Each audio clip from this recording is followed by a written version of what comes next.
ముచ్చట్లు నడుస్తున్నాయి. మస్తుగున్నాయి పిల్ల, మూడగట్టుకుని వస్తానా ఆగాగు.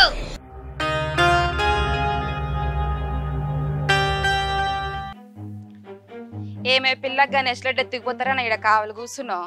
ఏ గట్ల కాదత్త, నాకు ఆలోచన పడితే గట్లంటవేంది? ఏం ఆలోచనే? మన పోరగాన్లకు ఎప్పుడు సోయ వస్తుందో ఏమో అత్త. ఇప్పుడు పోరగాల సోయ గురించి ఎందుకే? గాముచ్చటన అత్త, మన చదువుకున్న పోరగాళ్లకు గీ రాజకీయ నాయకులు గణేశుడిని దుర్గమాత విగ్రహాలు ఇప్పించి పూజలు చేయరు అని చెప్పి మండకాలని ఊళ్ళవడబట్టిరి. ఆ కొడల నువ్వు చెప్తుంటే నేను కూడా ఆలోచన చేతిని. మన పోరగాళ్ళు ఎంత బుద్ధి లేని పని చేయబడితిరి. మన పోరగాళ్ళని వాడుకుని దొరలు రాజమేల్తిరి. కోచింగ్ సెంటర్లకు విదేశాలకేమో వాళ్ళ పోరగాళ్ళను పంపించబట్టిరి.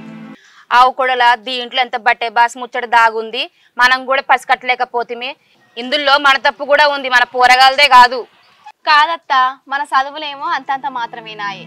ఇక మన పోరగాన్లేమో డాక్టర్లు, ఇంజనీర్లని, లాయర్లని పెద్ద పెద్ద డిగ్రీలు, పీజీలు చేస్తే ఏం లాభం? ఈ రాజకీయ నాయకుల ఊసులు పసిగట్టకపాయే. ఏంది ఇచ్చంత్రం? ఈ మండపాల కాడ దొరలవి పెద్ద పెద్ద ఫ్లెక్సీలు పెడతిరి, డీజేలు పెడతిరి. నాయకత్వం వద్దిల్లాలని జిందాబాద్ జిందాబాద్ అని జేజేలు కొడుతిరి. మనోళ్ళే అంగీలు సింపుకుంటారు, లడాయి చేసుకుని పోలీస్ కేసులు ఇరుక్కుంటారు.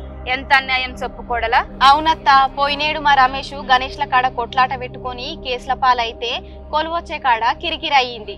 కొలువు రాకుట అయింది. కొడుకు మస్తు పరిశాన్ పడ్డాడు. ఇక ఇంటి ముఖం కూడా చూపిస్తలేడు. అట్నా కొడల మనలాంటి బక్కోలు పిల్లలు కేసులు పాలైతే ఎంత బాధ. పైసా పోతది, పనులు జడాల. ఎందుకు వచ్చిన నవరాత్రులు?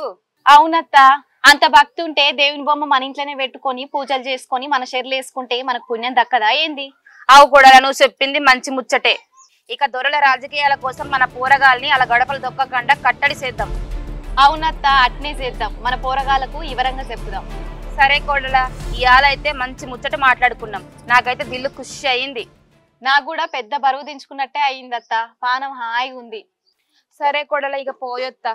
పోరగాళ్ళ గురించి రందిపడ్డం మా అనుకో, సరేనా? సరే సరే, అట్నే భద్రంగా పో.